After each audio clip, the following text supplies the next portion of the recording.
જય જિનેન્દ્ર.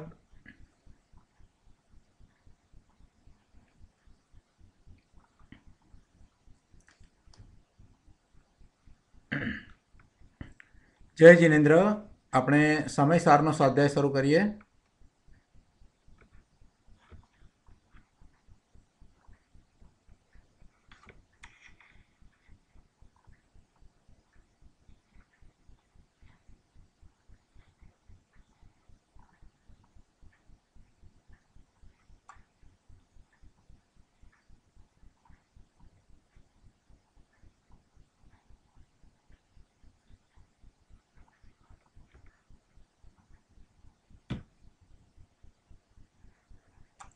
આપણે મંગલાચરણ કરી અને સમયસારનો સ્વાધ્યાય શરૂ કરીએ છીએ.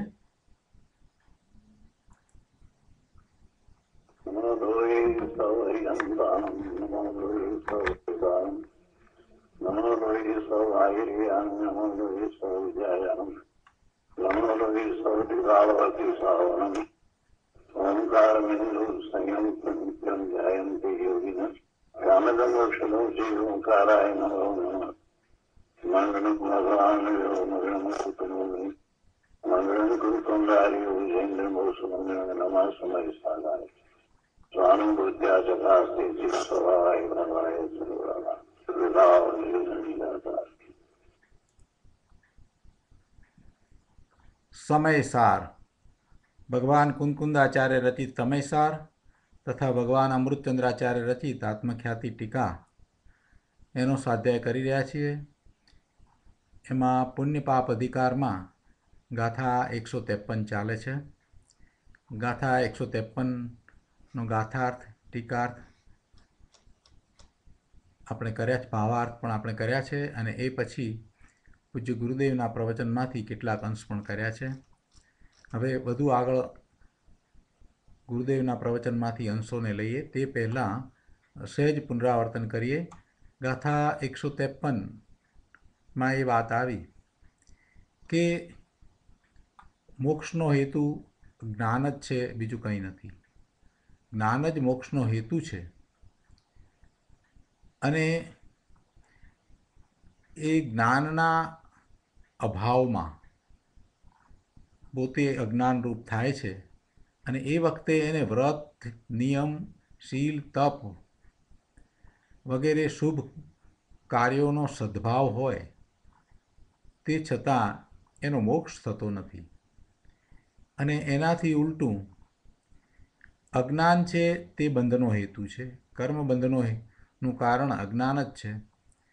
અને એવા અજ્ઞાનનો અભાવ થાય અને જ્ઞાન પ્રગટ થાય છે, તો એવા જ્ઞાનરૂપ થયેલા જ્ઞાનીઓને બાહ્યમાં વ્રત, નિયમ, શીલ, તપ વગેરે શુભ કાર્યોનો સદ્ભાવ નથી, છતાં એમને મોક્ષનો સદ્ભાવ છે.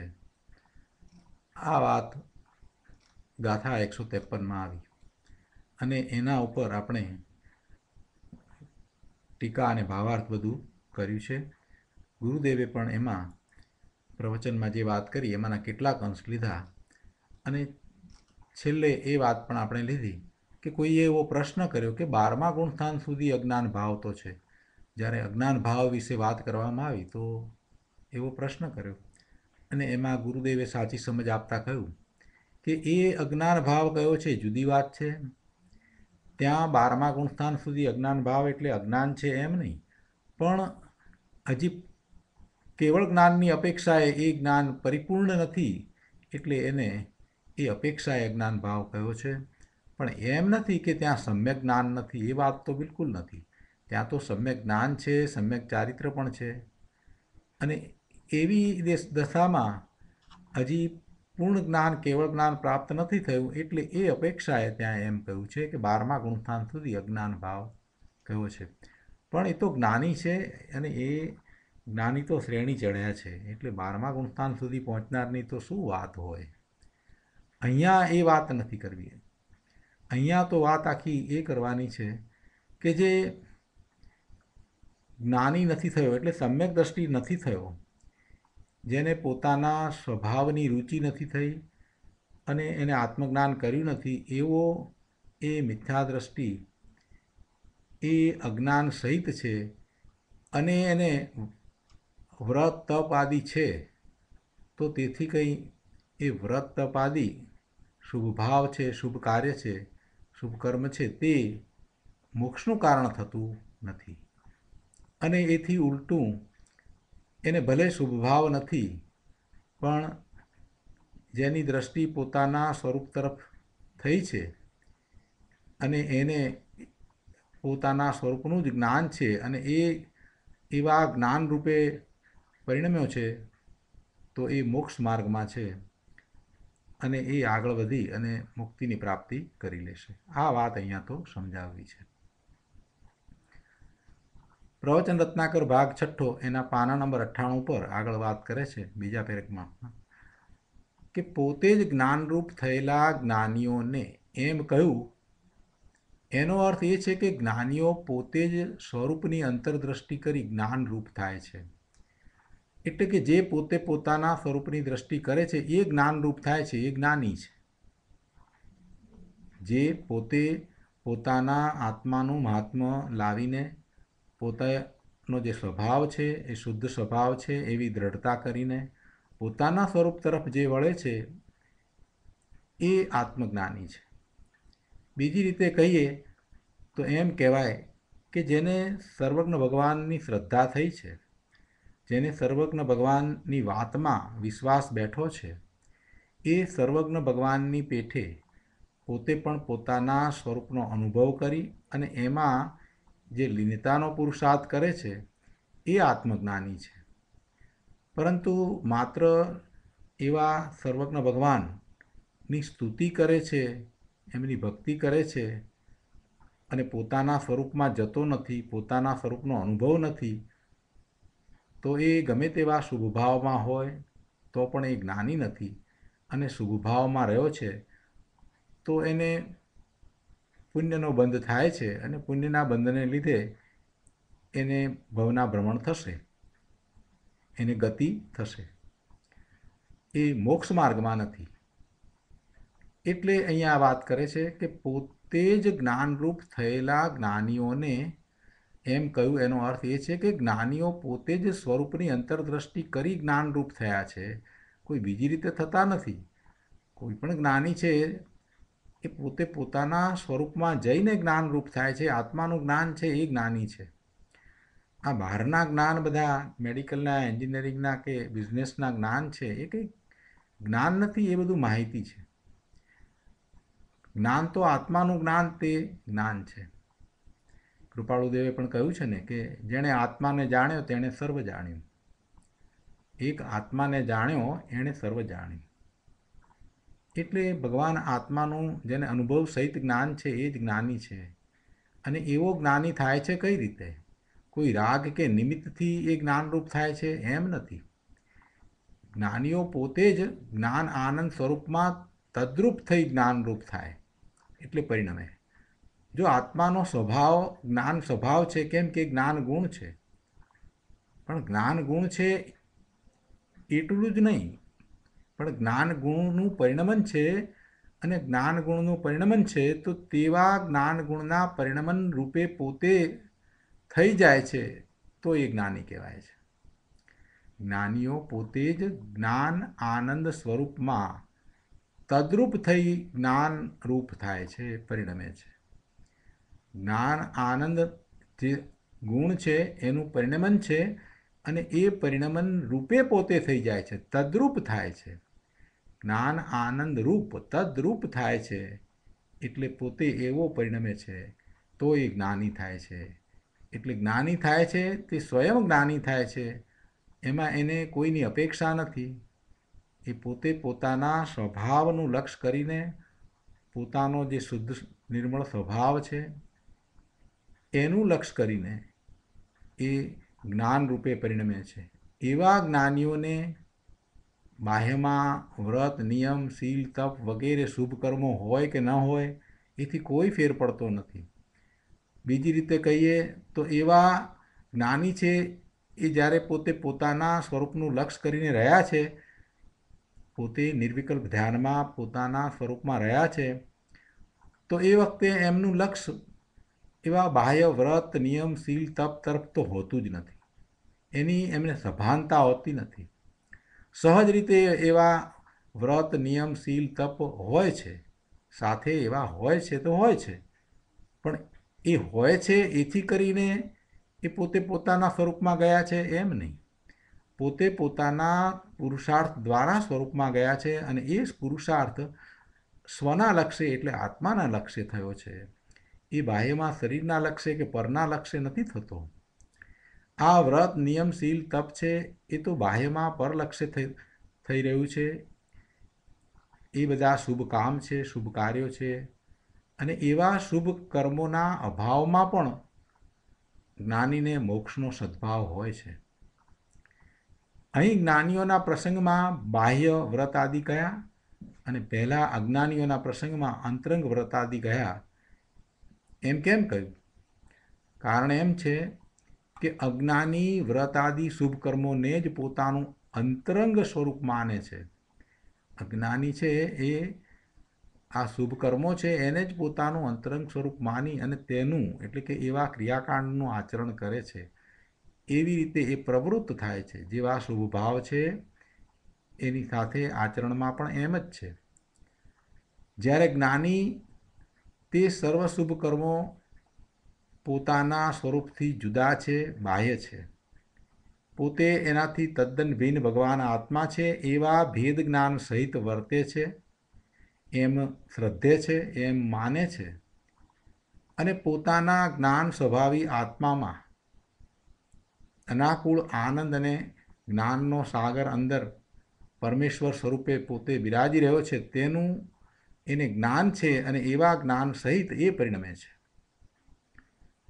જ્ઞાની એ સર્વ શુભ કર્મો પોતાના સ્વરૂપથી બાહ્ય છે, જુદા છે એમ માને છે, અને અનાકૂળ આનંદ અને જ્ઞાનનો સાગર અંદર પરમેશ્વર સ્વરૂપે પોતે જ બિરાજી રહ્યો છે તેનું જ્ઞાન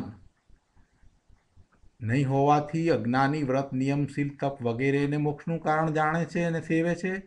એ બધો એનો અજ્ઞાન ભાવ છે. જ્યારે જ્ઞાની એ પોતે પોતાના જ્ઞાન આનંદ સ્વભાવ ને જાણે છે, અનુભવે છે, અને એમ એને મોક્ષ માર્ગની વિતરાગી પર્યાય થાય છે. ગુરુદેવ કહે છે કે આત્માના આનંદના અનુભવ વિના બીજો કોઈ મોક્ષ માર્ગ નથી. એટલે જેને સમ્યક દર્શન થાય છે અને અલૌકિક આનંદનું વેદન થાય છે એ વખતે એને પોતાનું સ્વરૂપ અનુભવમાં આવે છે, આત્માનું જ્ઞાન થાય છે, અને જેટલો સમય ત્યાં એ રીતે પોતાના સ્વરૂપમાં સ્થિરતા કરીને રહ્યો છે એટલો સમય એને નિશ્ચયથી ચારિત્ર છે. આવો આ મોક્ષ માર્ગ છે. જે ભગવાનની વાણીમાં, તીર્થંકર ભગવાનની વાણીમાં જે આવ્યો એવો એ મોક્ષ માર્ગ છે, એ હિતનો માર્ગ છે. બાકી આ શુભ ભાવ છે એ કંઈ મોક્ષ માર્ગ નથી. ભગવાન આત્માના આનંદના વેદન અને અનુભવ વિના જેટલા વ્રત નિયમ શીલ તપ કરે એ બધો શુભરાગ છે. એને લીધે પુણ્યનો બંધ પડશે, પણ એથી કંઈ મોક્ષ કે મુક્તિની પ્રાપ્તિ નહીં થાય. જે બંધનું કારણ છે એ મુક્તિનું કારણ કેવી રીતે થાય? અને એને મુક્તિનું કારણ માનવું એ તો મિથ્યાત્વ છે. આ બધા શુભ ભાવને અજ્ઞાન ભાવ કયો. એ વાત ગઈ વખતે પણ આપણે સમજ્યા હતા કઈ રીતે અજ્ઞાન ભાવ કયો, અને આજે પણ ફરીથી એનો જરા વિચાર કરીએ કે એને કેમ અજ્ઞાન ભાવ કયો. કેમ કે જ્ઞાન તો પોતાના આત્માનું જ્ઞાન છે એને જ જ્ઞાન કહ્યું છે, અને એવા ભાવે પરિણમે છે તો એને જ્ઞાન ભાવ કહ્યું. પોતાનો સ્વભાવ જ્ઞાન સ્વભાવ છે, એવા ભાવ વિના જે બીજા અન્ય ભાવ છે, શુભાશુભ ભાવ છે, તે અજ્ઞાન ભાવ છે. કેમ કે પોતાના સ્વરૂપના આશ્રય એ થતા નથી, પરના લક્ષ્ય થતા ભાવ છે, એટલે એને અજ્ઞાન ભાવ કહ્યા. ગુરુદેવ કહે છે કે વસ્તુ સ્થિતિ એ છે કે પોતે શિવ સ્વરૂપ જ છે, પોતે શિવ સ્વરૂપ જ છે. હવે પછી કળશ 105માં એ વાત કહેશે કે ભગવાન આત્મા શિવ સ્વરૂપ કહેતા મોક્ષ સ્વરૂપ છે, અર્થાત મુક્ત અબદ્ધ સ્વરૂપ જ છે. એ વાત હવે આગળ આવે છે. અહીંયા આગળ 99માં પાના ઉપર પણ કહે છે કે શરીર આદિ અને રાગ આદિ એ કંઈ આત્માની વસ્તુ નથી, આત્માની ચીજ નથી. સંયોગોને કારણે શરીર મળ્યું છે એટલે એ તો સંયોગી ચીજ છે. આ રાગ આદિ થાય છે એ પણ સંયોગી ચીજ છે. એ સંયોગી ચીજનો હંમેશા વિયોગ હોય જ છે. એ કોઈ શાશ્વત વસ્તુ નથી, એ ત્રિકાળ રહેવાવાળી વસ્તુ નથી. એ પર્યાયમાં છે, ક્ષણિક છે અને એ ચાલી જવાની છે. એટલે એવી સંયોગોને કારણે થતી ચીજ, એ સંયોગી ચીજ, શરીર આદિની પ્રાપ્તિ થવી કે પરના લક્ષ્ય શુભભાવ થવા, એ કંઈ આત્માની ચીજ નથી. અને જે આત્માનું નથી, જે ચાલ્યું જાય છે, જે ક્ષણિક છે, જે પર્યાયમાં થઈ રહ્યું છે, એનો આશ્રય ક્યાંથી થાય? અને એના આશ્રય ધર્મની કેવી રીતે પ્રાપ્તિ થાય? એના આશ્રય ધર્મ કેવી રીતે પ્રગટે? એટલે જે વિયોગ થવાનો છે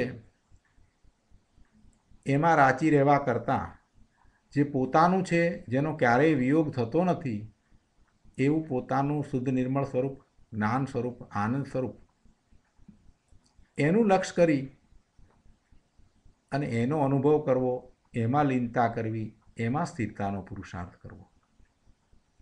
સત્ય તો આ છે અને કંઈ વાદ વિવાદ દ્વારા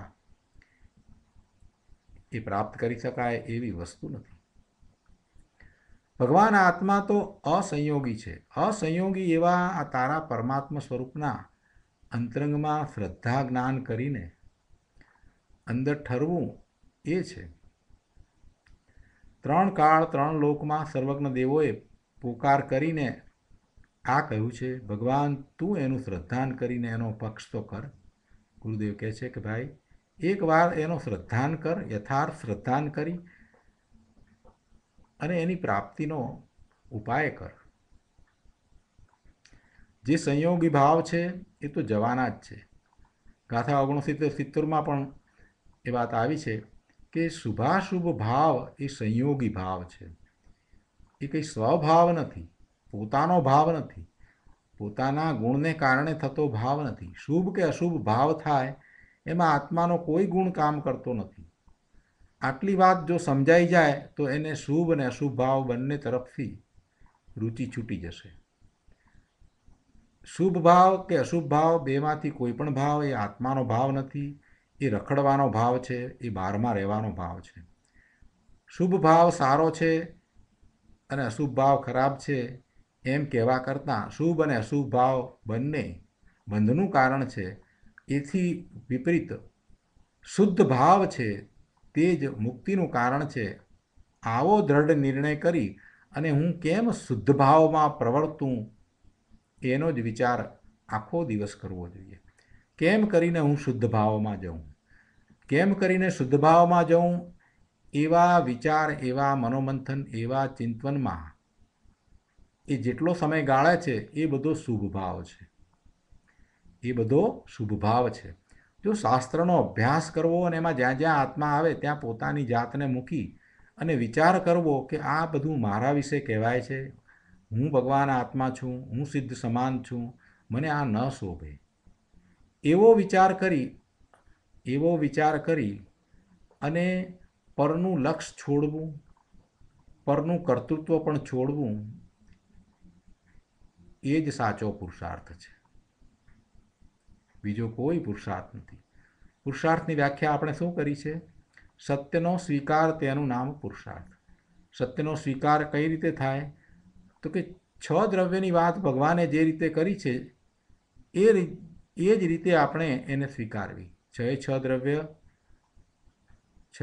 દ્રવ્ય કેવા છે? તો કે સ્વતંત્ર છે.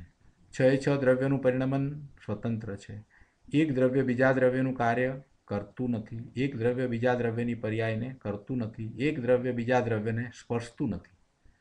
આ સ્વતંત્રતા ભગવાનના જ્ઞાનમાં જે આવી છે એનો આપણે સ્વીકાર કરવો અને એવો સ્વીકાર કરતાં પછી જીવદ્રવ્ય અને સાથે રહેલું જે પૂતગળ શરીર એ બંને ભિન્ન લાગશે અને પછી એમાં એકબીજાના કામ ન કરે એ વાતને જો સમજવામાં આવે તો સહજ રીતે દેહાધ્યાસ છૂટે. કૃપાળુદેવે કહ્યું છે ને કે દેહાધ્યાસ છૂટવો એ બહુ મહત્વનું છે. દેહ પ્રત્યેની જે બુદ્ધિ છે, આ દેહ તે હું છું, દેહને કારણે જ હું ધર્મ કરી શકું છું, આ મારું સ્વરૂપ છે, આમાં આમ છે, એના કાર્ય હું કરી શકું છું, આ બધી જે માન્યતાઓ છે એને છોડવી છે. એ દેહાધ્યાસ છે. દેહના કાર્યો હું કરી શકું, દેહને હું કામ કરાવી શકું, દેહને લીધે જ મને ધર્મની પ્રાપ્તિ થાય, આવી ઊંધી માન્યતાને છોડીને દેહ જુદો છે, એ એના કામ કરે છે તો કરે છે, એ પૂતગળના કાર્યો છે, એનો કરનારો પૂતગળ એ પોતે જ કરતા છે, હું એનાથી ભિન્ન છું, મારું કાર્ય હું કરું છું, મને બીજું કોઈ કાર્ય કરાવતો નથી. આવી માન્યતા કરવી, એનો વિશ્વાસ કરવો, એમાં દ્રઢતા કરવી, એ જ એકમાત્ર ભેદ જ્ઞાનનો માર્ગ છે. અને એવું ભેદ જ્ઞાન કરતાં પરથી ભેદ જ્ઞાન કરી અને પોતે સ્વનું લક્ષ્ય કરે છે અને અનુભવ કરે છે સ્વનો, એ સ્વનું જ્ઞાન છે તે સમ્યક જ્ઞાન છે. એ શ્રદ્ધા છે તે સમ્યક શ્રદ્ધા છે. અને એમ કરતાં એ પોતાના સ્વરૂપમાં લીનતા કરે છે, સ્થિરતા કરે છે, એ ચારિત્ર છે. અને એમ આગળ વધતાં એ પૂર્ણ સ્વરૂપની પ્રાપ્તિ કરે છે. આવો મોક્ષનો માર્ગ છે. આવો મોક્ષનો માર્ગ એના અંતરમાં છે. એ માર્ગ અંતરંગ છે. એને કોઈની જરૂર નથી, એને કોઈની અપેક્ષા નથી, એને પર કોઈ સાધનની પણ જરૂર નથી. એ સ્વના લક્ષ્ય થાય છે અને સ્વના લક્ષ્યે જે કાર્ય કરવું હોય એમાં બીજા પર સાધનની જરૂર હોય નહીં. પર સાધન દ્વારા સ્વમાં જવાય નહીં. જે કરવાનું છે એ અંદરમાં કરવાનું છે, તો અંદરમાં કંઈ પણ કરવું હોય એ બાહ્ય સાધન દ્વારા કેવી રીતે થાય? આ વાત ગુરુદેવે વારંવાર સમજાવી છે. અહીંયા પણ એ વાત આપણને સમજાવી છે કે ભાઈ, શુભાશુભ ભાવ એ તો સંયોગી ભાવ છે, સ્વભાવ ભાવ નથી. જે સંયોગે છે તે છૂટી જશે. શુભાશુભ ભાવ છૂટી જશે, માટે એ કંઈ તારા જ નથી. જે પોતાનું હોય તે છૂટે નહીં, અને જે છૂટી જાય તે પોતાનું હોય નહીં. જે પોતાનું હોય તે પોતાની સાથે કાયમ રહેવાનું જ છે, એ છૂટે જ નહીં. અને જે છૂટી જાય એ પોતાનું હોય નહીં. આટલી સામાન્ય વાતમાં પંડિતાઈ ક્યાં આવી? આમાં તો પોતાનો જે અસંયોગી સ્વભાવ છે એમાં રુચિની જરૂર છે. સ્વભાવની રુચિ મહત્વની ચીજ છે. જો જ્ઞાન ઓછું વધતું હોય તો કદાચ ચાલે, પણ રુચિ તો બરાબર જોઈએ. વેન્ત્રીબેને ઘણીવાર વચનામૃતમાં એ વાત કરી છે. જ્યારે એમને પ્રશ્ન પૂછવામાં આવ્યા કે અમને કેમ સમ્યક દર્શન થતું નથી, ત્યારે વેન્ત્રીબેને મોટે ભાગે મહદઅંશે એમ જ જવાબ આપ્યા છે કે હજી રુચિમાં ખામી છે, હજી એવો પુરુષાર્થ ઉપડ્યો નથી. કેમ કે હજી એવી રુચિ નથી, એવી લગ્ની લાગી નથી. બસ એક તું ही તું, બસ હું મારા સ્વરૂપ સિવાય બીજું કંઈ ઈચ્છતો નથી. બીજું બધું મારાથી જુદું છે, બીજું બધું મને અહિતકારી છે. માત્ર મારું સ્વરૂપ એકમાત્ર મને હિતકારી છે. એ સિવાય મારે બીજું કાંઈ જોઈતું નથી. એવી અંદરમાંથી રુચિ થવી જોઈએ અને એવી લગની લાગવી જોઈએ કે કેમ કરીને મારા સ્વરૂપની પ્રાપ્તિ કરવું, તો જ એ સ્વરૂપની પ્રાપ્તિ થાય છે. એટલે ગુરુદેવે પણ આ વાત કરી છે કે સ્વભાવની રુચિ મહત્વની ચીજ છે. એને પરની રુચિ થાય છે. એને તીર્થંકર ભગવાન, કેવળી ભગવાનના દર્શન કરવાની રુચિ થાય. એને સમોસરણમાં બેસીને પ્રભુનું ઓમકાર ધ્વનિ દ્વારા એ જ્ઞાન પ્રાપ્ત કરવાની રુચિ થાય. પ્રભુ તરફથી વહેતા એ જ્ઞાનના ધોધમાં એને ત્યાં ને ત્યાં બેસી રહેવાનું મન થાય, એવી રુચિ થાય. પણ એ પણ શુભ ભાવ છે. એ જ્ઞાન છે તે માહિતી રૂપ છે, એ દ્રવ્યસ્વરૂપ છે. અંદરમાં જવું એવી રુચિ થવી જોઈએ. અને જ્યારે અંદરમાં નથી જવાતું ત્યારે એ બહારમાં હશે તો એને શુભ ભાવ જ આવશે, બીજું કંઈ નહીં આવે. એ બહારમાં અત્યારે રહ્યો છે, અશુભમાં રહીને વિચાર કરે છે ને એટલે એને એમ થાય છે કે શુભ સારું છે. પણ પ્રભુ, તું શુદ્ધમાં રહીને વિચાર કરીશ તો તને એમ લાગશે કે શુદ્ધમાં જ રહેવા જેવું છે, અને બહાર આવીએ છીએ તો શુભમાં જ જવાય છે, અશુભમાં તો જવાતું જ નથી. જે શુદ્ધમાં ગયો છે એને ખ્યાલ છે કે શુદ્ધમાંથી બહાર આવતા શુભમાં જવાય છે, અશુભમાં નથી જવાતું. અને શુભમાંય લાંબો વખત રહેવાતું નથી. ફરી પાછા શુદ્ધમાં જવાનો જ પુરુષાર્થ આપોઆપ ઉપડે છે. એટલે શુભભાવ છોડવાની જે વાત કરી છે ત્યાં એનો અર્થ એમ નથી કે અશુભમાં જવું. એને માટે પહેલાં પણ આપણે દ્રષ્ટાંત લીધું છે. ફરી પાછું એ દ્રષ્ટાંત યાદ કરાવું કે પેલા કૂવાની પાળ ઉપર મોટી ઉંમરના બે છોકરા 15-16 વર્ષના છોકરા દોડતા હોય, ધમાલ કરતા હોય. એ વખતે કોઈ વડીલે એને કહ્યું કે ભાઈ આ કૂવાની પાળ ઉપર ન દોડાય. તો એમાંનો એક કહે છે કે તો શું કૂવામાં દોડાય, કૂવામાં પડાય? એ એમ કહે છે. અને બીજો ડાયો છે, સમજુ છે, તે એમ કહે છે કે ના, તો પછી જમીન ઉપર દોડાય, જમીન ઉપર ચરાય. અને એ જમીન ઉપર દોડે છે તો ત્યાં ચાલે છે. બેની વાતમાં કેટલો ફેર છે. સીધી વાત સરળ વાત કરી કે ભાઈ કૂવાની પાળ ઉપર ન દોડાય, તો એનો પેલાએ ઊંધો અર્થ કર્યો કે તો શું કૂવામાં પડાય ને કૂવામાં દોડાય. જેને ઊંધો અર્થ કરવો છે તે આવો ઊંધો અર્થ કરે છે. અને જે સમજુ છે તે સાચો અર્થ કરે છે કે ના ના, કહેવાનો આશય એ છે કે કૂવાની પાળ ઉપર નહીં દોડતા, અહીંયા કૂવા પાળ ઉપરથી નીચે ઉતરી અને જમીન ઉપર દોડાય કે રમાય. એ સીધો અર્થ કરે છે. એવું જ અહીંયા જે શાસ્ત્રમાં આવ્યું છે એની વાત કરતાં ગુરુદેવે સમજાવ્યું કે ભાઈ શુભભાવને છોડવો જોઈએ. તો પેલો એમ કહે છે કે તો શું અશુભમાં જવું?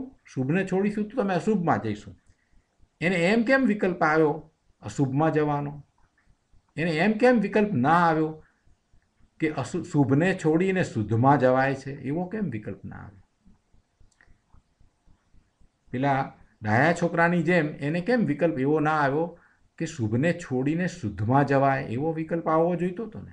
પણ એને તો પેલા સ્વચ્છંદી છોકરા જેવો વિકલ્પ આવ્યો કે જે એણે એમ કહી દીધું કે કૂવાની પાળ છોડીને કૂવામાં પડાય, કૂવામાં દોડાય. એવો એને ઊંધો વિકલ્પ આવ્યો. આને પણ જ્યારે એમ કહીએ છીએ કે ભાઈ તું શુભને છોડ, તો એની પાછળનો જે આશય છે તે શુદ્ધમાં જવા માટેનો આશય સમજાવીને કહીએ છીએ. તોય પણ એમ કહે છે કે શુભને છોડીને તો અમે અશુભમાં ચાલ્યા જઈશું. અરે ભલા ભગવાન, શુભને છોડીને અશુભમાં તું શુક્રા ચાલ્યો જાય? તારો પુરુષાર્થ શુદ્ધનો જ હોય તો તું શુભને છોડીને શુદ્ધમાં જઈશ. તને શુદ્ધનું મહત્ત્વ સમજાયું હોય, શુદ્ધની રુચિ થઈ હોય, તો તું શુભને છોડીને શુદ્ધમાં જઈશ, શુક્રા અશુભમાં જાય? શુદ્ધની રુચિ નથી એટલે એવા પ્રશ્ન ઉદ્ભવે છે. એક વખત શુદ્ધની રુચિ કર, પછી આપોઆપ બધું સમજાઈ જશે. એક વખત તું અનુભવ કર. ગુરુદેવ એ વાત અહીંયા વારંવાર આપણને કહે છે કે ભાઈ આમાં શું મોટી અઘરી વાત છે? આમાં કઈ પંડિતાઈની જરૂર છે? કે જે સંયોગી ચીજ છે, જે શુભ અને અશુભ બંને ભાવ છે, એ સંયોગી ચીજ છે. એ દ્વારા મોક્ષ માર્ગની પ્રાપ્તિ હોઈ શકે જ નહીં.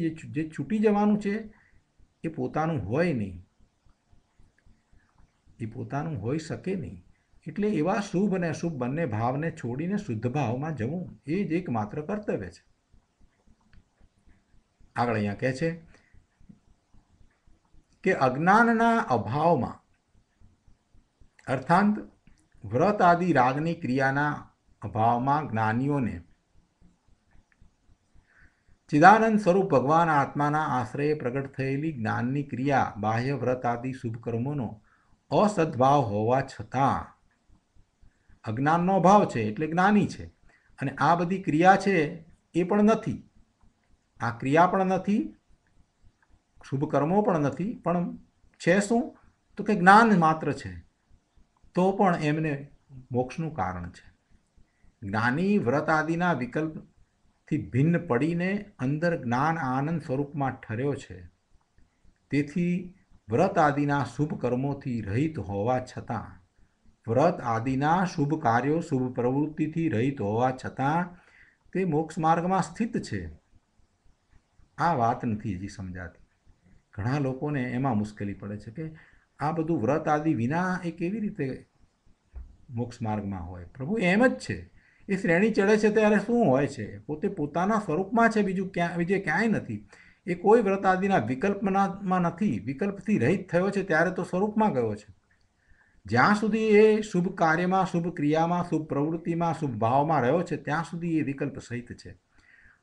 અને વિકલ્પ રહિત થયો છે ત્યારે કોઈ એને શુભ કર્મ નથી, શુભ પ્રવૃત્તિ નથી. માત્ર પોતાના સ્વરૂપમાં એ શુદ્ધ ભાવમાં ઠર્યો છે. શુદ્ધ ભાવ જે જ્ઞાન આનંદ સ્વરૂપ છે એનું લક્ષ્ય કરતા, એવા સ્વભાવ ભાવનું લક્ષ્ય કરી અને અંદરમાં જતાં પોતાના જ્ઞાન દર્શનની ના ઉપયોગને અંદર લઈ જતાં ધ્રુવ તરફ ઢાળતા એ અનુભવમાં જે આવે છે એની અહીંયા વાત કરી છે.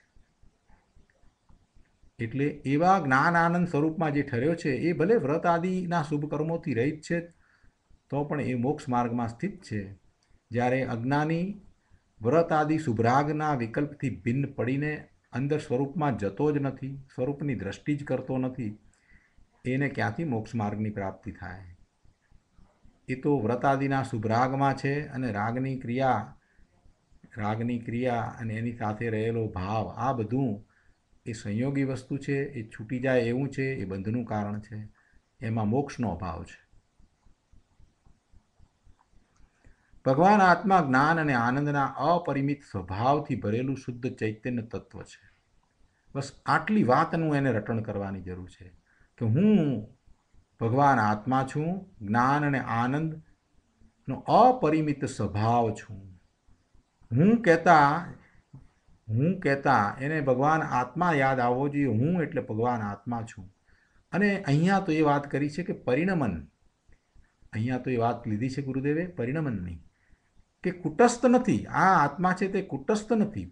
એ જ્ઞાન આનંદ એના ગુણ છે એટલી વાત નથી, પણ એ ગુણોનું પરિણમન છે, એવા અનંત ગુણોનું પરિણમન છે. એટલે ભગવાન આત્માનું જે પરિણમન છે એ અનુભવ ગમ્ય છે, એ અનુભવમાં આવે એવું છે. અને એ પરિણમન છે એ પણ એની કોઈ સીમા નથી એવું છે, અપરિમિત છે. કેમ કે પરિણમન જે છે એ જ એનો સ્વભાવ છે. ભગવાન આત્મા દ્રવ્યથી શુદ્ધ છે, ત્રિકાળ જ્ઞાયક છે, અનંત ગુણોનો પિંડ છે, પણ એટલી વાત નથી. એનું શુદ્ધ નિર્મળ પરિણમન છે અને એ પરિણતિ એ જ એનો સ્વભાવ છે. અને એવા સ્વભાવને જે અનુભવે છે, એવા ચૈતન્ય સ્વભાવને જે અનુભવે છે એ જ સમયસાર છે. એવા શુદ્ધ ચૈતન્ય તત્વ અને એનું નિર્મળ પરિણમન જે અતિન્દ્રિય જ્ઞાન અને આનંદના સ્વાદથી યુક્ત પરિણમન છે એ જ મોક્ષનું કારણ છે. એવું પરિણમન છે, એ પરિણમન અનુભવમાં આવે છે. અને જે એવા પરિણમનને અનુભવતો એમાં જે સ્થિરતા કરે છે એ મુક્તિને પ્રાપ્ત કરે છે. વસ્તુ કુટસ્થ નથી, વસ્તુ છે અને વસ્તુનું પરિણમન છે. આપણે આ વાતને સમજવા માટે એક દ્રષ્ટાંત આપ્યું હતું કે શેરડી છે, જાડો શેરડી આખી ઉગેલી છે ત્યાં ખેતરમાં, અને એ શેરડી રસથી ભરેલી છે, પણ એટલી વાત નથી. એમાંથી જ્યારે રસનું પાન થાય છે ત્યારે એ ખરેખર એ શેરડીનું મહત્ત્વ સમજાય છે. અને એ શેરડીનું રસપાન કરે છે એ આનંદમાં છે, એ શેરડીના રસનું પાન કરનારો આનંદમાં છે. એવી રીતે આ ભગવાન આત્મા અનંત ગુણોનો પિંડ છે એટલી વાત નથી, પણ એવા અનંત ગુણોનું પરિણમન છે. અને એવા પરિણમનને જે અનુભવે છે તે અમૃતને પીએ છે. એવો ભગવાન આત્મા અનંત ગુણોનો પિંડ, એનું પરિણમન એક રૂપે છે, જે આનંદ રૂપે છે, અલૌકિક આનંદ રૂપે છે. એનું વેદન જેને આવ્યું છે, જેને અનુભવ્યું છે, એણે એવા રસને પીધો છે. એ અમૃત રસનું પાન એણે કર્યું છે. અને એ મુક્ત સ્વભાવ છે, એ જ્ઞાન સ્વભાવ છે, એ આનંદ સ્વભાવ છે, એક સુખ સ્વભાવ છે. એવો એ સ્વભાવ એને અનુભવમાં આવ્યો છે. અને એવો અનુભવી છે તે જ્ઞાની છે. એ જ્ઞાની છે, એ મોક્ષ માર્ગમાં છે. એટલે પરિણમન છે એનો અનુભવ કરવાનો છે. પોતાનું સ્વરૂપ શુદ્ધ નિર્મળ ભાવે પરિણમી રહ્યું છે એ જ જ્ઞાન સ્વભાવ છે, એ આનંદ સ્વભાવ છે, એ સુખ સ્વભાવ છે. એને સ્વભાવ કયો છે. કુટસ્થ વસ્તુની વાત નથી. જે પરિણમન થઈ રહ્યું છે, એક રૂપે પરિણમન થયું છે, એને સ્વભાવ કયો છે. એવા સ્વભાવને પોતે એ રૂપે અનુભવે છે તો એ મોક્ષના માર્ગમાં છે. પરિણમન મહત્વનું છે. એ વાતને ગુરુદેવે બહુ સરસ રીતે સમજાવી છે. 19મી વખતના સમયસારના પ્રવચનમાં 233માં પ્રવચનમાં શરૂઆતની 15 મિનિટમાં આ વાત બહુ સરસ રીતે સમજાવી છે. અહીંયા પણ વાત કરે છે કે ભગવાન જ્ઞાન સ્વભાવ તો ત્રિકાળ મુક્ત જ છે, પણ એ મુક્ત સ્વભાવનું તદ્રૂપ જે પરિણમન થાય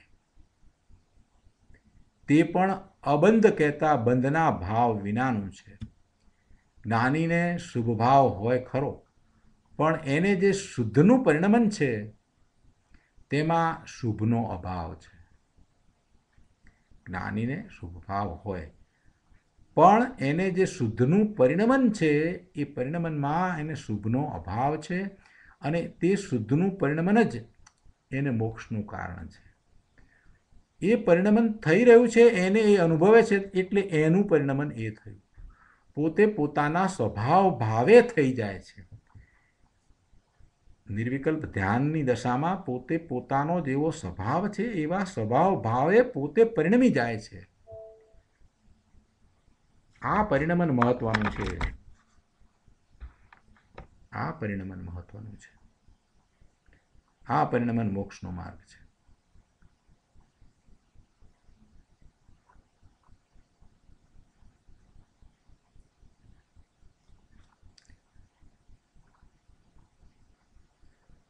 પાના નંબર 100 પર અહીંયા વાત કરે છે કે આ પ્રમાણે પોતે જ જ્ઞાનરૂપ થયેલા એટલે કે વ્યવહાર રત્નત્રયના વિકલ્પ છે તો જ્ઞાનરૂપ થાય છે એમ નહીં, પણ પોતે સ્વયં સ્વરૂપમાં એકાકાર થઈને જ્ઞાનરૂપ થયા છે એવા જ્ઞાનીઓને શુભ કર્મનો અભાવ હોવા છતાં ચિદાનંદ સ્વરૂપના અંતર પરિણમનથી પ્રાપ્ત ચિદાનંદ રસના અનુભવમાં મોક્ષનો સદભાવ છે. અજ્ઞાની જીવોએ રાગને પોતાનો માની શુભ રાગથી લાભ થશે એમ માનીને મિથ્યાત્વ ભાવ કર્યો છે. એ મિથ્યાત્વ ભાવ સંસારના પરિભ્રમણનું જ કારણ છે.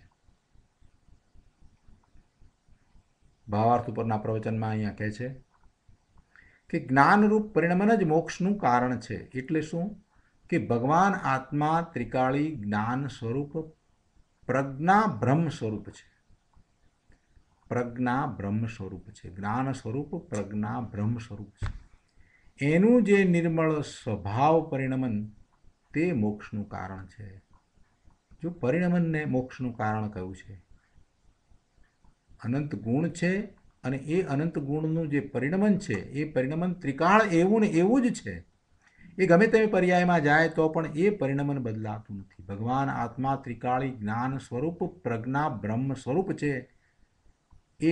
એનું સ્વભાવ રૂપ પરિણમન છે. એનું જે નિર્મળ સ્વભાવ પરિણમન એ મોક્ષનું કારણ છે. એટલે એ જે અનુભવે છે એ મોક્ષ માર્ગમાં છે. સ્વભાવ મોક્ષ સ્વરૂપ છે. એમાં એ પરિણમનમાં મુક્તિ છે, એમાં ક્યાંય બંધ છે જ નહીં. એ પરિણમનમાં એ મુક્ત સ્વભાવે જ છે. પણ એ રૂપે જો થઈ જાય તો એ રૂપે થતો જ નથી. પરના રૂપે પરનું લક્ષ કરે છે અને એમ પરિણમે છે. થઈ શકતો નથી પર રૂપે, પણ પરના લક્ષ્ય રહી અને વિભાવ ભાવે પરિણમે છે, શુભાશુભ ભાવે પરિણમે છે.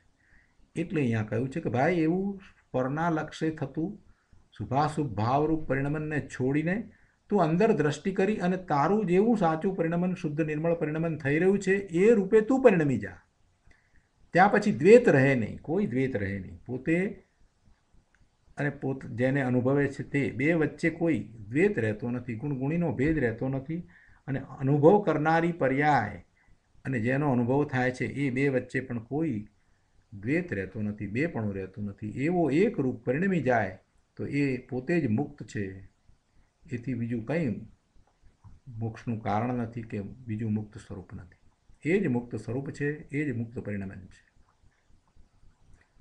અને બીજી વાત આમાં એ આવી કે અજ્ઞાન રૂપ પરિણમન જ બંધનું કારણ છે. પછી એ વખતે ગમે તેવા શુભાશુભ ભાવ હોય પણ એથી કંઈ મોક્ષનું પરિણમન, મોક્ષનું કારણ, મોક્ષનો માર્ગ બનતું નથી. પાના 101 ઉપર ગુરુદેવ કહે છે કે કેટલાક કહે છે કે દેવ ગુરુની ભક્તિ છે તે ધર્મ અનુરાગ છે અને તે મોક્ષનો ઉપાય છે. માટે આપણે દેવ ગુરુને પકડવા જેથી તેઓ આપણને તારી દેશે. આવી કેટલાકની માન્યતા છે અને આવો ઉપદેશ આપવામાં આવે છે કે દેવગુરુની સાચી ભક્તિ કરો એટલે તમને દેવગુરુ જ તમને પહોંચાડશે. સાચા ગુરુ મળ્યા એને પછી કોઈ ચિંતા કરવાની જરૂર જ નથી. આવી વાતો બધી કહેવામાં આવે. પ્રભુ આ વ્યવહાર નહીંના કથનો ઉપચારથી કરવામાં આવેલા કથન છે. કોઈ કોઈનું કંઈ કરી શકતો જ નથી. સાદી વ્યવહારની ભાષામાં લઈએ ને તો આપ મુવા વિના સ્વર્ગે ન જવાય. બીજો માણસ મરે અને તમે સ્વર્ગે જાઓ એમ બને? તમારે સ્વર્ગે જવું છે તો તમારે મરવું પડે. આવી સાદી વ્યવહારની આ વાત છે, એને આપણે સમજીએ છીએ કે આપ મુવા વિના સ્વર્ગે ન જવાય. આ કહેવતને આપણે સમજીએ તો પછી એટલી વાત કેમ નથી સમજાતી કે ભાઈ મોક્ષની પ્રાપ્તિ કરવી હોય તો પુરુષાર્થ પોતે કરવો પડે, એમાં કોઈ દેવગુરુ આપણને કંઈ કરી આપે એમ બને નહીં. એમણે કેવી રીતે પ્રાપ્ત કર્યું એને જોઈને આપણે એ કરવાનું છે. એમણે કેવી રીતે પ્રાપ્ત કર્યું એ માર્ગ એમણે ખુલ્લો કર્યો છે, તો એ માર્ગને આપણે સમજી વિચારી અને એને અનુસરવાનું છે. એ એમની કરુણા છે. એમને કરુણા કરીને આપણને માર્ગ બતાવ્યો છે. હવે એ કરુણા આપણી ઉપર થઈ અને આપણને એનાથી ફાયદો થયો એવું તો ત્યારે જ કહેવાય કે એ પ્રમાણે આપણે પરિણમન કરીએ, એ પ્રમાણે આપણે અનુસરીએ. પણ એમ તો કરવું નથી. ગુરુ જે કરી ગયા છે, જે રીતે એમણે પ્રાપ્તિ કરી છે એમ તો કરવું નથી. અને માત્ર ગુરુને નમસ્કાર કર્યા કરવાથી કંઈ પ્રાપ્તિ થશે એમ નથી. અહીં કહે છે કે સાક્ષાત ત્રિલોકના નાથને પકડો તો પણ એ રાગ છે. તીર્થંકર ભગવાન, કેવળી ભગવાનનો ભક્તિનો ભાવ છે, એ અહોભાવ છે, શુભ ભાવ છે, એ પણ રાગ છે. અને રાગ એ અજ્ઞાનમય ભાવ છે, બંધનું કારણ છે. શુભ ભાવ છે તે બંધનું કારણ છે. અજ્ઞાનમય ભાવ શા માટે કહો? કેમ કે આત્મામાં કોઈ ગુણ નથી કે જેને કારણે થઈને એવો શુભ ભાવ થાય. જો આત્મામાં એવો ગુણ હોય ને શુભ ભાવ થતો હોય તો પછી સિદ્ધને પણ એવો શુભ ભાવ થવો જોઈએ. સિદ્ધને કોઈ શુભ ભાવ થતો નથી. સાતમા ગુણસ્થાનથી ઉપર વંદવંદક ભાવ હોતો નથી. કોઈને વંદન કરવાનો ભાવ સાતમા ગુણસ્થાનથી ઉપર હોતો નથી. કેમ કે સાતમા ગુણસ્થાનથી શરૂ કરીને પોતે પોતાના સ્વરૂપમાં અંતરમાં જ છે, પોતાના સ્વરૂપમાં જ છે. એટલે એમાં ક્યાં પછી શુભ ભાવ આવ્યો? એવો પૂજા ભક્તિ વિનયનો ભાવ, અહોભાવ એ વખતે હોતો જ નથી. એ નિર્વિકલ્પ ધ્યાનમાં પોતાના સ્વરૂપમાં છે. એટલે સાતમા ગુણસ્થાનથી ઉપર તો બધું ધ્યાનમાં જ છે. ત્યાં વંદવંદક ભાવ જ નથી. વંદવંદક ભાવ જે છે, વંદન કરવાનો ભાવ છઠ્ઠા ગુણસ્થાન સુધી હોય, પણ જેવો પોતાના સ્વરૂપમાં જાય છે સાતમા ગુણસ્થાનની દશામાં, પછી ક્યાં વંદન કરવાનો ભાવ રહ્યો છે? સાતમા ગુણસ્થાનના બીજા ભાગમાં પછી શ્રેણી ચડે છે, પછી ક્યાં કોને વંદન કરવા? પોતે પણ ભગવાન આત્મા છે. એ ભગવાન આત્માની અંદર પોતે સ્થિરતા કરી અને આગળ વધીને ભગવાન આત્મા થઈ જાય છે. પૂર્ણપણે ભગવાન આત્મા થઈ જાય છે, પરમાત્મા થઈ જાય છે. અહીંયા કહે છે કે સાક્ષાત ત્રિલોકના નાથને પકડો તો પણ એ રાગ છે. અને રાગ અજ્ઞાનમય ભાવ છે, બંધનું કારણ છે. સ્વદ્રવ્યના આશ્રય વિના ત્રણ કાળમાં સંવર, નિદ્રા અને મોક્ષ થતા નથી. સ્વદ્રવ્યના આશ્રય વિના ક્યારેય કોઈ વખતે થયા નથી, થાય નહીં. સંવર પણ ન થાય, નિદ્રા પણ ન થાય, ને મોક્ષ પણ ન થાય. જે થાય તે સ્વદ્રવ્યના આશ્રય જ થાય. બીજા કોઈ તમને સંવર, નિદ્રા કે મોક્ષ કરાવી દે એમ બને નહીં. તીર્થંકર ભગવાન, કેવળી ભગવાન તમને મોક્ષ કરાવી દે એમ બને નહીં. એ શક્ય જ નથી. કોઈનું કંઈ કરી શકે જ નહીં. પોતે જ કરવાનું છે અને પોતે સક્ષમ છે. પોતે કરવા માટે સક્ષમ છે એવો વિશ્વાસ લાવી અને પોતે ઉગ્ર પુરુષાર્થ કરવાની જરૂર છે. આ બધી નિર્માલ્યતા છોડીને, પોતાની દીનતાને છોડીને, પોતે સિદ્ધ સમાન ભગવાન આત્મા છે એવો બરાબર અંદરમાંથી વિશ્વાસ અને ઉમંગ લાવી અને પુરુષાર્થ કરવાનો છે કે ના, હું ભગવાન આત્મા, મને આ બીજું બધું હોય નહીં, બીજું બધું મને શોભે નહીં, હું શુદ્ધ ભાવમાં જ જઈશ, મારે એના સિવાય બીજું કંઈ ખપતું નથી. આવો દ્રઢ નિર્ણય અને વિશ્વાસ હોય તો બધું સહેલું છે. પણ હજી તો એક પગ અહીંયા બહારમાં ને એક પગ અંદરમાં, એમ જેની દ્રષ્ટિ થઈ છે એ ક્યારેય અંદરમાં પગ મૂકી શકતો જ નથી. જેને એમ છે કે થોડુંક આ પણ કરીએ ને થોડુંક આ પણ કરીએ, એ અંદરમાં તો જવાનો જ નથી. જેને જ્યાં સુધી એને બહારની રુચિ છે ત્યાં સુધી એ અંદરમાં જવાનો જ નથી, એ જઈ શકતો જ નથી. ગુરુદેવ કહે છે કે રાગથી લાભ થાય એવી ભ્રમણા સેવીને, રાગથી લાભ થાય, શુભ ભાવથી લાભ થાય, સારી ગતિ મળે એવી ઊંધી માન્યતાને લીધે એ જીવે અનાદિથી બહુ ભ્રમણ કર્યા છે. અને આવી ભ્રમણા કરીને એણે પોતાના ચૈતન્ય સ્વરૂપને જાણ્યું નથી. પોતાના ચૈતન્ય સ્વરૂપનો એને અનાદર કરી દીધો છે. એને દેવલોકની ગતિનો આદર કર્યો છે અને પોતાના ચૈતન્યની જે સ્વરૂપની જે દશા છે, પોતાનું જેવું સ્વરૂપ છે એનું મહાત્મા નથી લાવ્યું. દેવગતિનું મહાત્મા આવ્યું છે અને પોતાના સ્વરૂપનું, આનંદ સ્વરૂપનું મહાત્મા એને નથી જાણ્યું. અહીંયા તો કહે છે કે ભાઈ, રાગ શુભ ભાવ ગમે તેવો હોય પણ એ તો બંધનું જ કારણ છે.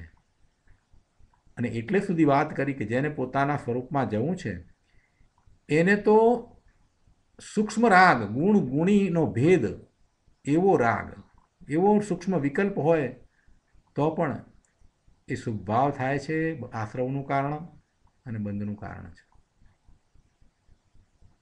એને તો નિર્વિકલ્પ ધ્યાનમાં પોતાના સ્વરૂપમાં જવાનું છે, એટલે ગુણ ગુણીનો ભેદ પણ એને તો નહીં ચાલે.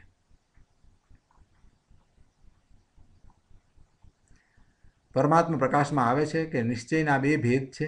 નિશ્ચયના બે ભેદ છે, એક સવિકલ્પ અને બીજો નિર્વિકલ્પ. પોતાના આશ્રયે જે વિકલ્પ ઉઠે કે હું શુદ્ધ છું, વિજ્ઞાન ઘન છું ઇત્યાદિ, તે સવિકલ્પ નિશ્ચય છે. અને તે શું છે? વિકલ્પ છે એટલે શુભ ભાવ છે, આશ્રવ છે, બંધનું કારણ છે. અને પોતે જે વિકલ્પ રહિત નિર્વિકલ્પ ચીજ છે એનું નિર્વિકલ્પ તદ્રુપ અંતર્મગ્ન પરિણમન થાય તે નિર્વિકલ્પ નિશ્ચય છે અને તે જ મોક્ષનું કારણ છે. જો ફરીથી સરસ રીતે સમજાવ્યું અહીંયા, નિશ્ચય નયના કથન છે એ વિકલ્પ છે. કથનમાં એમ આવે, વાણીમાં એમ આવે કે હું શુદ્ધ છું, નાયક છું, વિજ્ઞાન ઘન સ્વરૂપ છું, હું ચિદ્રૂપ છું. પણ એ વિકલ્પ સહિત જે છે એ બધું શું છે? એ આશ્રવ છે, બંધનું કારણ છે. પણ નિર્વિકલ્પ, કોઈ પણ જાતનો વિકલ્પ રહે નહીં અને માત્ર એવું તે રૂપે પરિણમન, એટલે કહે છે કે નિર્વિકલ્પ તદ્રૂપ અંતર્મગ્ન પરિણમન, એ પરિણમન થાય એ નિર્વિકલ્પ નિશ્ચય છે. અને પેલો સવિકલ્પ નિશ્ચય છે. સવિકલ્પ નિશ્ચય છે, સવિકલ્પ નિશ્ચય જ્યાં સુધી છે ત્યાં સુધી એ વિકલ્પ સહિત છે, એટલે જ એ અંદરમાં જઈ શકતો નથી. એ વિકલ્પ બહારમાં રહી જાય છે અને પોતે અંદરમાં જાય છે. પુરુષાર્થમાં જ્યારે એ સ્વ તરફ ઢળે છે અને એકાગ્રતા એની એવી થાય છે, પુરુષાર્થ એવો ઉપડે છે, તો સ્વના લક્ષ્ય એ વિકલ્પ છોડીને અંદરમાં જાય છે. એટલે તદ્રૂપ અંતર્મગ્ન પરિણમન. તદ્રૂપ એટલે તેવું જ, તે રૂપે, જેવું છે તેવા સ્વરૂપે પોતે અંતર્મગ્ન થાય છે, એ જ સમ્યક દર્શન, સમ્યક જ્ઞાન છે. બહુ સરસ વાત મૂકી છે પ્રભુ, ઘણો વિસ્તાર થયો. આગળ પણ અહીંયા કહે છે, ભાઈ અનંતા તીર્થંકરો, કેવડીઓ, ગણધરો, સંતો અને મુનિવરો પોકાર કરીને કહી ગયા છે કે અનાદિકાલીન આ જ મોક્ષનો માર્ગ છે, આ જ સનાતન સત્ય દિગંબર દર્શન અર્થાત જૈન દર્શન છે. અહીંયા દિગંબરની વ્યાખ્યા અહીંયા સરસ કરી છે ગુરુદેવે કે દિગંબર એ કોઈ વેશ કે વાળો નથી, કોઈ સંપ્રદાય નથી, એ તો વસ્તુનું સ્વરૂપ છે. એ તો વસ્તુનું સ્વરૂપ છે.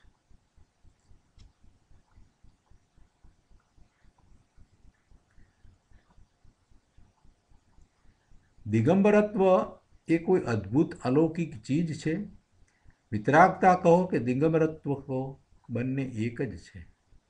આનંદગંજી કહે છે કે ધાર પર નાચતા દેખ બાજીગરા, સેવના ધાર પર ન રહેવા દેવા, ધાર તલવારની સોહલી દોહલી, 14માં જીનતણી ચરણ સેવા. મંત્ર તંત્ર આદિ વડે તલવારની ધાર પર નાચવું સહેલું છે. બાજીગરો ઈજા પામ્યા વિના નાચે પણ છે. પરંતુ 14માં ભગવાન અનંતનાથની ચરણ સેવા દુર્લભ છે.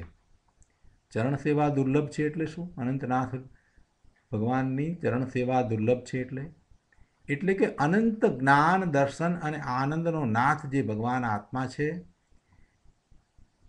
તેની સેવા, ઉપાસના, પ્રાપ્તિ સેવા ઉપાસના પ્રાપ્તિ. અનાદિકાલીન અણઅભ્યાસને લીધે દોહલી છે, મુશ્કેલ છે. દેવો પણ સિવાય સમ્યક દર્શન અંતર સ્થિરતા કરી શકતા નથી. સમ્યક દર્શન વિના દેવો પણ અંતરમાં સ્થિરતા કરી શકતા નથી. જો કે પોતે સદાય સત સ્વરૂપે અંતરમાં બિરાજમાન છે અને અંતર્મુખ થઈ એકાકાર રૂપે ચિદાકારપણે પરિણમતા એની પ્રાપ્તિ સુલભ છે, તો પણ સ્વરૂપના જ્ઞાન શ્રદ્ધા નહીં હોવાથી પર્યાયમાં એની પ્રાપ્તિ થવી દોહલી દુર્લભ છે. આત્માનો અનુભવ કર્યા વિના રાગ વડે આત્મ પ્રાપ્તિ થવી દુર્લભ છે. રાગ વડે આત્માની સિદ્ધિ દુર્લભ છે, આત્માની પ્રાપ્તિ દુર્લભ છે. જે પ્રાપ્ત છે એકાકાર રૂપે ચિદાનંદ પરિણમ એનું અંદરમાં થઈ રહ્યું છે, એટલે એ પ્રાપ્તિ તો ખરેખર તો સુલભ છે. કેમ કે પ્રાપ્તની પ્રાપ્તિ કરવી છે એમાં શું અઘરું હોય? પણ અઘરું એટલા માટે છે કે એનું એને લક્ષ નથી થતું, એટલે અઘરું છે. સ્વરૂપનું જ્ઞાન નથી, ભાન નથી, શ્રદ્ધાન નથી અને પરમાદ્રષ્ટિ રહી છે, એટલે એ બધું એને દોહલું દુર્લભ લાગે છે. એટલે આત્માનો અનુભવ કર્યા વિના, આત્માની અનુભૂતિ વિના એ મોક્ષની પ્રાપ્તિ થવી દુર્લભ છે. છેલ્લી વાત આગળ કહે છે કે અહીં કહે છે કે જ્ઞાન રૂપે પરિણમેલા જ્ઞાનીને વ્રત, તપ, શીલ, સંયમ આદિ શુભ કર્મો નહીં હોવા છતાં મોક્ષનો સદ્ભાવ છે. અર્થાત તે જ્ઞાની મોક્ષને પામે છે અને એનાથી વિપરીત અજ્ઞાન રૂપે પરિણમેલા અજ્ઞાનીને, અજ્ઞાન રૂપે પોતે પરિણમ્યો છે એને કોઈએ અજ્ઞાન રૂપે પરિણમાવ્યો છે એમ નથી, કે કર્મને કારણે અજ્ઞાન ભાવે પરિણમ્યો છે એમ પણ નથી.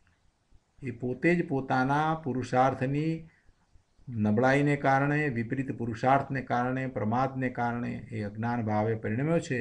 એવા અજ્ઞાન રૂપે પરિણમેલા અજ્ઞાનીને વ્રત, તપ, શીલ, સંયમ આદિ શુભ કાર્યો, શુભ કર્મો, શુભ પ્રવૃત્તિઓ હોવા છતાં તે સગળા એ બધા બંધના કારણ હોવાથી એને મોક્ષનો અસદ્ભાવ છે, એટલે કે સદ્ભાવ નથી. અર્થાત અજ્ઞાની મોક્ષને પામતો નથી, બંધને જ પામે છે.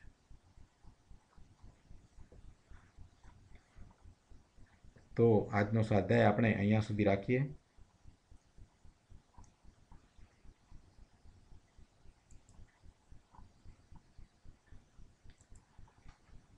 હવે આજના સ્વાધ્યાય સંબંધી આપણે પ્રશ્ન અથવા પ્રતિભાવ હોય તો લઈએ.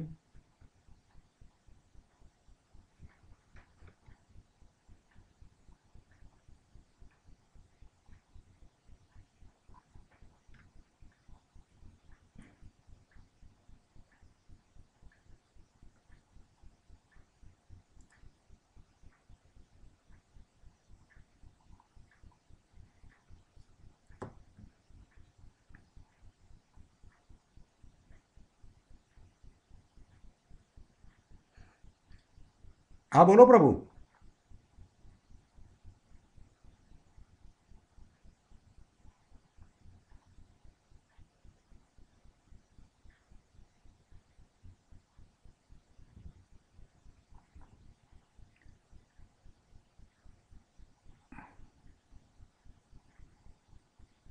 કોઈને કંઈક બોલવાનું હતું એવું લાગ્યું.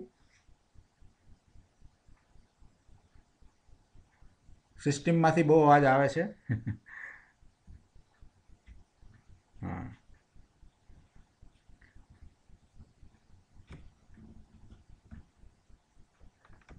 ઓકે. તો પછી આપણે સુખધામ બોલી અને સ્વાધ્યાય પૂરો કરીએ.